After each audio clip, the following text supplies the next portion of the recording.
함께 사도신경 하심으로 2023년 12월 13일 수요일 온라인 아침 기도회 하나님께 올려드리겠습니다. 전능하사 천지를 만드신 하나님 아버지를 내가 믿사오며 그 외아들 우리 주 예수 그리스도를 믿사오니 이는 성령으로 잉태하사 동정녀 마리아에게 나시고 본디오 빌라도에게 고난을 받으사 십자가에 못 박혀 죽으시고 장사한 지 사흘 만에 죽은 자 가운데서 다시 살아나시며 하늘에 오르사 전능하신 하나님 우편에 앉아 계시다가 저리로서 산자와 죽은 자를 심판하러 오시리라. 성령을 믿사오며 거룩한 공예와 성도가 서로 교통하는 것과 죄를 사하여 주시는 것과 몸이 다시 사는 것과 영원히 사는 것을 믿사옵나이다. 아멘. 찬송가 458장 찬송하시겠습니다.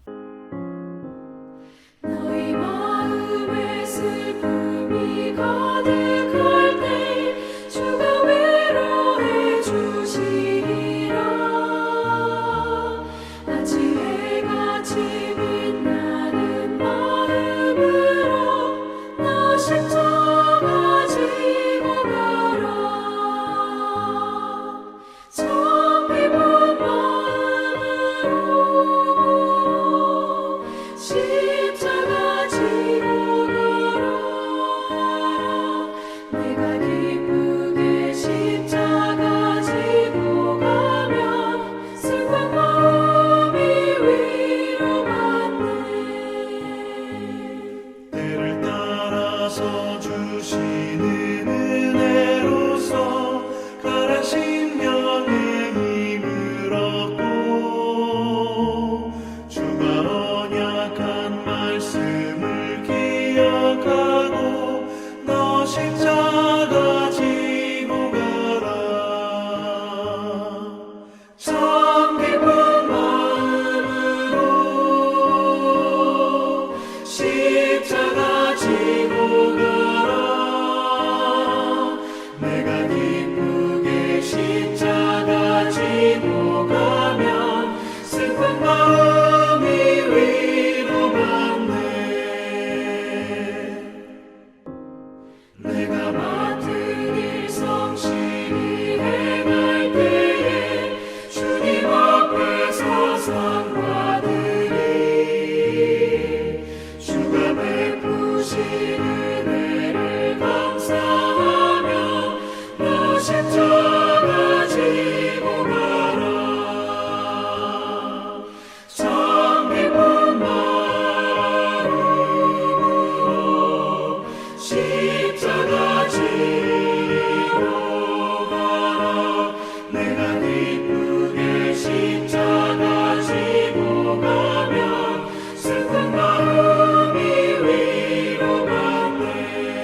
위로받네. 하나님 아버지 감사합니다. 오늘도 또 새로운 날 복된 날을 저희들에게 허락하시고 오늘 하루도 말씀을 통해서 주님께서 우리를 선한 길로 이끄시려고 저희들을 이 아침부터 불러주심을 감사드립니다. 주님 부르심에 순종함으로 나와 선한 목자 되신 주님께서 우리를 위해서 예배해 놓으신 말씀을 먼저 받고 하루를 시작하길 원합니다. 주님께서 오늘 말씀을 통해서 어떤 길로 저희들이 가길 원하시는지 바르게 알게 하시고 또 순종케 하여 주셔서 오늘도 주님이 비하신 승리의 축복을 풍성히 누리며 하나님께 영광 돌리는 하루가 되게 하여 주옵소서. 감사드리오며 우리 주 예수 그리스도의 이름으로 기도드리옵나이다. 아멘. 이 시간에 하나님이 주시는 말씀은 욥기 13장 20절부터 14장 22절까지 말씀 보겠습니다. 자, 화면을 보시면서 욥기 13장 20절부터 함께 합독하시겠습니다. 오직 내게 이 두 가지 일을 행하지 마옵소서. 그리하시면 내가 주의 얼굴을 피하여 숨지 아니하오리니 곧 주의 손을 내게 대지 마시오며 주의 위엄으로 나를 두렵게 하지 마실 것이니이다. 그리하시고 주는 나를 부르소서. 내가 대답하리이다. 혹 내가 말씀하게 하옵시고 주는 내게 대답하옵소서. 나의 죄악이 얼마나 많으니까 나의 허물과 죄를 내게 알게 하옵소서. 주께서 어찌하여 얼굴을 가리시고 나를 주의 원수로 여기시나이까. 주께서 어찌하여 날리는 낙엽을 놀라게 하시며 마른 건물을 뒤쫓으시나이까. 주께서 나를 대적하사 괴로운 일들을 기록하시며 내가 젊었을 때에 지은 죄를 내가 받게 하시오며 내 발을 착고에 채우시며 나의 모든 길을 살피사 내 발자취를 점검하시나이다. 나는 썩은 물건의 낡아짐 같으며 좀먹은 의복 같으니이다. 여인에게서 태어난 사람은 생애가 짧고 걱정이 가득하며 그는 꽃과 같이 자라나서 시들며 그림자같이 지나가며 머물지 아니하거늘 이와 같은 자를 주께서 눈여겨보시나이까? 나를 주 앞으로 이끌어서 재판하시나이까? 누가 깨끗한 것을 더러운 것 가운데서 낼 수 있으리이까? 하나도 없나이다. 그의 날을 정하셨고 그의 달수도 주께 있으므로 그의 규례를 정하여 넘어가지 못하게 하셨사온즉 그에게서 눈을 돌이켜 그가 품꾼같이 그의 날을 마칠 때까지 그를 홀로 있게 하옵소서. 나무는 희망이 있나니 찍힐지라도 다시 움이 나서 연한 가지가 끊이지 아니하며 그 뿌리가 땅에서 늙고 줄기가 흙에서 죽을지라도 물 기운에 움이 돋고 가지가 뻗어서 새로 심은 것과 같거니와 장정이라도 죽으면 소멸되나니 인생이 숨을 거두면 그가 어디 있느냐. 물이 바다에서 줄어들고 강물이 잦아서 마름같이 사람이 누우면 다시 일어나지 못하고 하늘이 없어지기까지 눈을 뜨지 못하며 잠을 깨지 못하느니라. 주는 나를 스올에 감추시며 주의 진노를 돌이키실 때까지 나를 숨기시고 나를 위하여 규례를 정하시고 나를 기억하옵소서. 장정이라도 죽으면 어찌 다시 살리까? 나는 나의 모든 고난의 날 동안을 참으면서 풀려나기를 기다리겠나이다. 주께서는 나를 부르시겠고 나는 대답하겠나이다. 주께서는 주의 손으로 지으신 것을 기다리시겠나이다. 그러하온데 이제 주께서 나의 걸음을 세시오니 나의 죄를 감찰하지 아니하시나이까? 주는 내 허물을 주머니에 봉하시고 내 죄악을 싸매시나이다. 무너지는 산은 반드시 흩어지고 바위는 그 자리에서 옮겨가고 물은 돌을 닿게 하고 넘치는 물은 땅의 티끌을 씻어버리나이다. 이와 같이 주께서는 사람의 희망을 끊으시나이다. 주께서 사람을 영원히 이기셔서 떠나게 하시며 그의 얼굴빛을 변하게 하시고 쫓아보내시오니 그의 아들들이 존귀하게 되어도 그가 알지 못하며 그들이 비천하게 되어도 그가 깨닫지 못하나이다. 다만 그의 살이 아프고 그의 영혼이 애곡할 뿐이니이다. 아멘. 여러분 시편 119편 71절에 보면 다윗은 고난당한 후 하나님께 이런 고백을 합니다. 고난당한 것이 지금 와서 보니까 자기에게 유익이었음을 알게 되었다라는 겁니다. 왜냐? 이로 인해서 주의 율례, 즉 나를 향하신 하나님의 뜻을 알게 되었기 때문이라는 겁니다. 고난을 통해서 하나님은 자기가 생각하는 것보다 훨씬 광대한 분임을 알게 되었다라는 고백을 한 겁니다. 여러분 극한 어려움을 만나기 전에는요 보통 하나님을 사랑의 하나님으로만 여깁니다. 물론 큰 죄는 징계를 내리시지만 웬만한 실수 정도는 눈 감아주시는 분으로 생각한다는 겁니다. 그러다가 너무나 힘든 시련의 시기를 지나게 되면 어떤 사람들은 그동안 자기를 사랑하셨던 하나님에 대해 배신감을 느끼는 사람들이 있습니다. 그래서 하나님을 원망하면서 하나님을 더 멀리합니다. 그러나 어떤 사람들은요 그동안 자신이 몰랐던 하나님에 대해서 새롭게 아는 기회로 삼는데 욥이 바로 이런 사람이었습니다. 모든 것이 다 사라지는 재난을 만났을 때 욥의 부인은 하나님을 욕하고 죽으라고 악담을 퍼부어댔습니다. 여러분 욥의 부인이 남편에게 왜 이런 이야기를 했던 것일까요? 그동안 알고 있던 하나님의 모습과 너무나도 달랐기 때문입니다. 그러나 욥은 그렇게 하지 않았습니다. 입술로 하나님 앞에 범죄하지 않았습니다. 오히려 자기에게 찾아온 시련을 통해서 그동안 자신이 몰랐던 하나님에 대한 부분을 알아가려고 합니다. 자, 오늘 본문에도 보면 욥은 환난 중에 하나님께 나와 호소합니다. 하나님께 대답해달라고 간구합니다. 욥은 아무리 생각해도 하나님께 이런 징계를 받을 정도로 하나님께 죄를 지은 기억이 없었습니다. 26절에 보니까 아주 어렸을 때 지었던 보잘것없는 죄밖에 기억이 나지 않았습니다. 이것을 보면 분명 자기에게 임한 재난은 죄로 인한 징계가 아닌 것 같았습니다. 하나님의 다른 뜻이 있어서 자기에게 이런 일이 일어난 것이 분명했습니다. 그런데 욥은 그 하나님의 뜻을 알 수 없었던 겁니다. 그래서 하나님께 나와서 간절하게 기도하는데 하나님은 계속 침묵하십니다. 자, 24절에 보니까요. 이때 욥의 심정이 어떠했는지 잘 표현되고 있는데 주께서 어찌하여 얼굴을 가리시고 나를 주의 원수로 여기시나이까 라고 합니다. 하나님이 대답은 해주지 않으십니다. 대신 27절과 28절을 보니까 계속 고난만 주셨던 것 같습니다. 자, 27절 28절 말씀을 보시기 바랍니다. 내 발을 착고에 채우시며 나의 모든 길을 살피사 내 발자취를 점검하시나이다. 나는 썩은 물건의 낡아짐 같으며 좀 먹는 의복 같으니이다 라고 합니다. 여러분 여기 나오는 착고가 무엇입니까? 옥에 갇힌 죄수가 움직이지 못하도록 발에 채우는 겁니다. 그러니까 욥은 자기에게 임한 고난이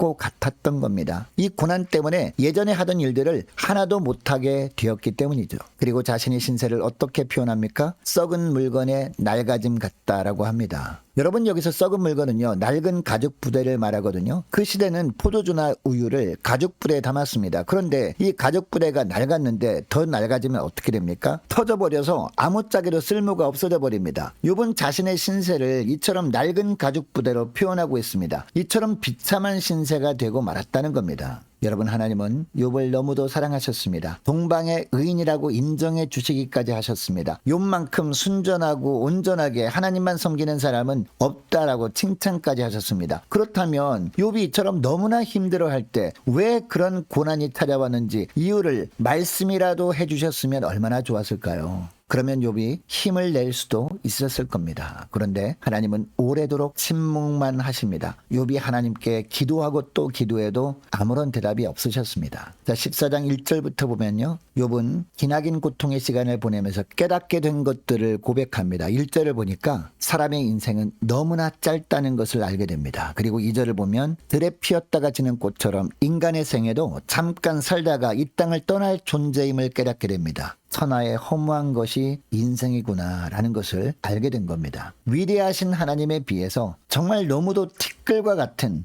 천하의 보잘것없는 존재가 바로 인간임을 알게 되었다라는 겁니다. 그리고 7절부터도 보니까요, 인생의 덧없음을 나무와 물에 비유하죠. 나무는 찍혀도 다시 움이 돋아나기 때문에 희망이 있다는 겁니다. 뿌리가 땅에서 늙고 줄기가 흙에서 죽어도 물 기운으로 움이 돋게 되고 가지까지 생겨서 새로 심은 것처럼 된다라는 겁니다. 반면에 사람은요, 당정이라도 죽으면 육신은 소멸되어 버리는 존재가 바로 인간이라는 것을 알게 된 겁니다. 이처럼 덧없는 것이 인생이라는 겁니다. 그리고 하나님께서 모든 일을 주관하신다는 사실을 깨닫게 됩니다. 5절을 보니까 그의 날을 정하셨고, 누가요? 하나님께서 그의 달수도 죽게 있으므로 그의 규례를 정하여 넘어가지 못하게 하셨사온즉 이라고 합니다. 여러분, 여기서 그의 날을 정하셨다라는 것은요, 무슨 의미일까요? 사람의 살 날을 하나님이 정해 놓으셨다라는 겁니다. 여러분, 건강하고 부족한 것이 없을 때는요, 누구나 90살까지는 충분히 살 자신들이 다 있습니다. 그래서 노후 설계도 하는 것 아니겠습니까? 그러나 욥처럼 심각한 고난을 만나보시기 바랍니다. 심지어 욥처럼 죽는 것이 낫다고 생각할 만큼 큰 병에 걸려서 날마다 숨 넘어가는 위기를 넘겨보면 그때 비로소 깨닫는 것이 무엇입니까? 아, 그동안 오래 살 자신이 있었는데 하나님이 정하신 날수가 있구나, 이것을 깨닫게 된다는 겁니다. 욥은 고난 가운데 이것을 깨닫게 된 겁니다. 너무 힘들어서 하나님 앞에 엎드려서 고난을 주신 이유를 하나님께 물어보는데도 하나님은 계속해서 침묵만 하셨습니다. 이 시기 동안 욥이 깨닫게 된 것이 바로 이것들이었습니다.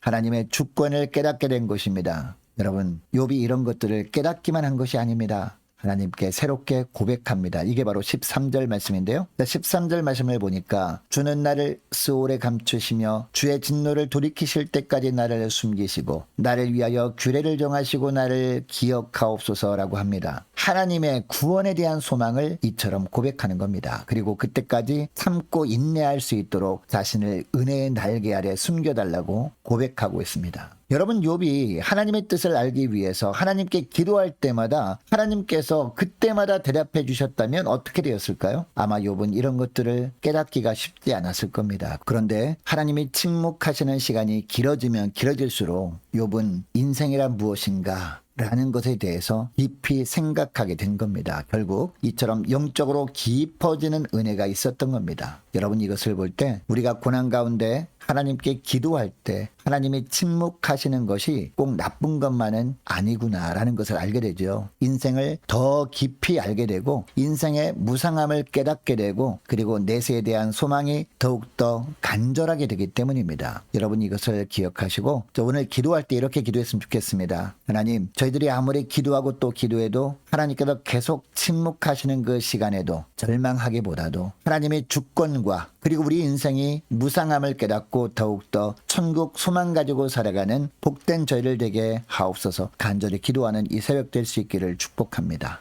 계속해서 기도하기를 원하는 것은요, 오늘 수요일입니다. 수요 예배를 위해서 함께 기도하기를 원합니다. 연말 준비와 다가오는 성탄 준비를 위해서 함께 기도하기를 원하고 2024년 내년을 준비하는 과정에 하나님의 은혜가 넘치게 하옵소서 간절히 기도하기를 원합니다. 이번 주 토요일에 있을 중경인노예 주일학교 연합회 총회를 위해서 함께 기도하기를 원하고 유초등부 중고등부 청년부를 위해서 남녀 전도회와 각 구역을 위해서 함께 기도하기를 원합니다. 많은 환우들을 위해서 함께 기도하기를 원하고 군 복무 중인 유호성 형제를 위해서 취업을 앞둔 청년들을 위해서 선교사님들 가정들과 나라와 민족과 교회의 앞날을 위해서 저와 여러분이 가지고 나온 기도 제목을 놓고 우리 함께 기도하기를 원합니다. 기도하겠습니다.